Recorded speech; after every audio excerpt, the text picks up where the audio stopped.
দর্শক, এই মুহূর্তে আমি আছি নোয়াখালী জেলার সোনাইমুড়ি থানার চাষিরহাট ইউনিয়নের পোরকরা গ্রামে। আপনারা জানেন হেজবুত তৌহিদের মাননীয় ইমাম জনাব হুসাইন মোহাম্মদ সেলিমের বাড়ি হচ্ছে এখানে। তিনি তার বক্তব্যে প্রায় বলে থাকেন, ধর্ম হচ্ছে মানুষের বাস্তব সমস্যার সমাধানের নাম।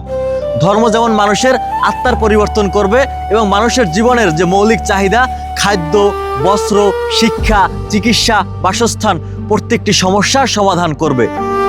আমরা এখানে এসে দেখতে পেয়েছি তিনি এই সমস্যা সমাধানের জন্য বিভিন্ন উন্নয়ন প্রকল্প গড়ে তুলেছেন।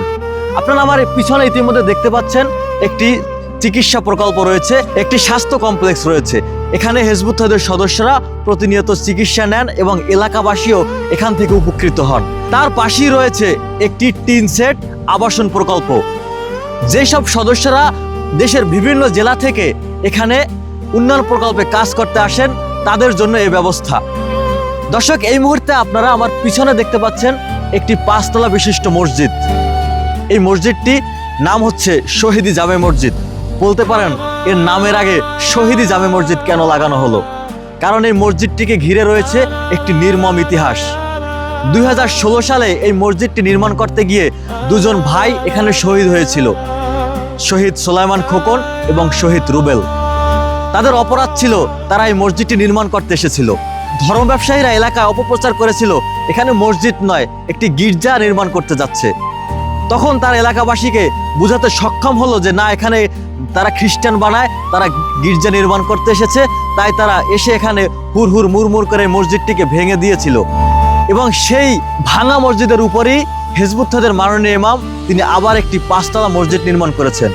তিনি ধ্বংসের পরিবর্তে নির্মাণ করেছেন, আর তারা একটি নির্মাণ মসজিদকে ধ্বংস করে দিয়েছেন। এরপরে আপনারা দেখতে পাচ্ছি পুরো এলাকা জুড়েই কিন্তু রয়েছে হেজবুত তৌহিদের প্রকল্প। আপনারা দেখতে পাচ্ছেন একটি 6 তলা বিশিষ্ট বাড়ি রয়েছে এখানে। এখানে হেজবুত তৌহিদের বিভিন্ন সদস্যরা তারা এখানে বাস করেন এবং তারই সামনে দেখবেন আরও কিছু বাড়ি রয়েছে। 3 তলা একটি বাড়ি রয়েছে, আরও 1 তলা বিশিষ্ট বিভিন্ন টিন সেট রয়েছে, তারা কিন্তু এখানে থাকেন। অর্থাৎ পুরো এলাকাটি একটি উন্নয়ন প্রকল্পে ঘেরা।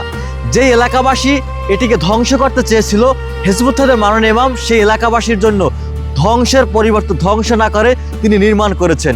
তিনি দেখিয়ে দিয়েছেন যে ধর্ম মানুষকে ধ্বংস নয়, মানুষের জাগতিক সমস্যা, মানুষের যত সমস্যা আছে তা সমাধান করার জন্য এসেছে। এর বাইরে আরও অনেক কিছু রয়েছে যেগুলো আমরা এখান থেকে দেখাতে পারছি না। তিনি এখানে 42টির মতো উন্নয়ন প্রকল্প গড়ে তুলেছেন। এর ভিতরে রয়েছে গরু মোটা তাজাকরণ একটি প্রকল্প, গরুর খামার, তারপর রয়েছে দুগ্ধজাত একটি প্রকল্প, গাভীর খামার, তারপরে রয়েছে একটি মৎস্য প্রকল্প, যেখান থেকে এলাকার মানুষই এই প্রকল্পগুলো থেকে উপকৃত হয়। এবং আরেকটি রয়েছে কররানি ফুড বেভারেজ, যেখানে সম্পূর্ণ ভেজালমুক্ত পণ্য উৎপাদন করা হয়। দর্শক, আরও একটি জিনিস আপনাদেরকে দেখাচ্ছি। আপনারা আমার পিছনে দেখতে পাচ্ছেন একটি শিক্ষা প্রতিষ্ঠান। এই শিক্ষা প্রতিষ্ঠানটিতে হেজবুত তৌহিদের এখানে যেই প্রকল্প নির্মাণ করতে আসা যে সদস্যরা কাজ করেন, তাদের সন্তানরা এই শিক্ষা প্রতিষ্ঠানে লেখাপড়া করেন। এই শিক্ষা প্রতিষ্ঠানটা অন্যান্য শিক্ষা প্রতিষ্ঠানের থেকে একটু আলাদা, কারণ এখানে নৈতিকতা শিক্ষা দেওয়া হয়, এখানে সত্যবাদিতা শিক্ষা দেওয়া হয়। এই শিক্ষা প্রতিষ্ঠান থেকে বের হয় মোমেন এবং দেশপ্রেমিক মানুষ। তাদেরকে ছোটবেলা থেকেই একটার পর একটা শিক্ষা দেওয়া হয়।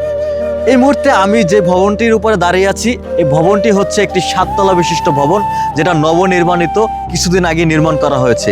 এবং এই ভবনের নিচেও রয়েছে আপন শিশু বিকাশ ফাউন্ডেশন নামে একটি প্রতিষ্ঠান, যেখানে শিশুদেরকে শিশুকাল থেকেই তাদের মানসিক বিকাশের জন্য শিক্ষা দেওয়া হয়। সর্বশেষ আপনাদেরকে বলতে চাচ্ছি যে পুরো এলাকাটা জুড়ে আপনারা যে উন্নয়ন প্রকল্প দেখতে পাচ্ছেন এবং এখানে যে মানুষজন বসবাস করেন অধিকাংশ হচ্ছে হেজবুত তৌহিদের সদস্য, এবং তারা প্রতিনিয়তই মানুষকে একটি সুন্দর আগামীর ভবিষ্যৎ নির্মাণ করার জন্য এবং মানুষকে একটি সুন্দর একটি বিশ্ব উপহার দেওয়ার জন্য তারা প্রতিনিয়ত পরিশ্রম করে যাচ্ছেন। যে ধর্ম ব্যবসায়ীরা হেজবুত তৌহিদের নামে অপপ্রচার করেন, হেজবুত তৌহিদের মাননীয় ইমামের নামে যারা মিথ্যা রটনা করেন, তাদেরকে আমি বলতে চাই আপনারা আসুন, এলাকায় এসে দেখেন যে ইসলাম কেমন।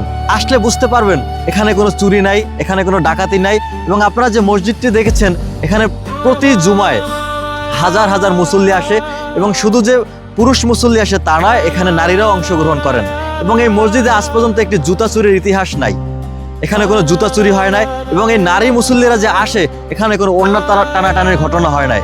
আমরা তো এখন দেখতে পাচ্ছি আপনাদের মসজিদ মাদ্রাসাগুলোতে বলাৎকারের মতো নিকৃষ্ট ঘটনা হচ্ছে। তারপর মসজিদের প্রিন্সিপাল হুজুরের হাতে মসজিদের ছাত্রী ধর্ষণ হচ্ছে, এখানে এমন কোনো ঘটনা এখন পর্যন্ত ঘটে নাই। কাজেই প্রকৃত ইসলাম যদি আপনাদের দেখতে হয়, প্রকৃত ইসলামের ঘ্রাণ যদি আপনাদের নিতে হয়, তাহলে অবশ্যই আপনারা আসতে পারেন নোয়াখালী জেলার সোনাইমুড়ি থানার পোরকরা গ্রামে হিজবুত তাওহীদের ইমাম জনাব হোসাইন মোহাম্মদ সেলিমের বাড়ি। সবাইকে আমন্ত্রণ রইল এই গ্রামটি ঘুরে দেখার।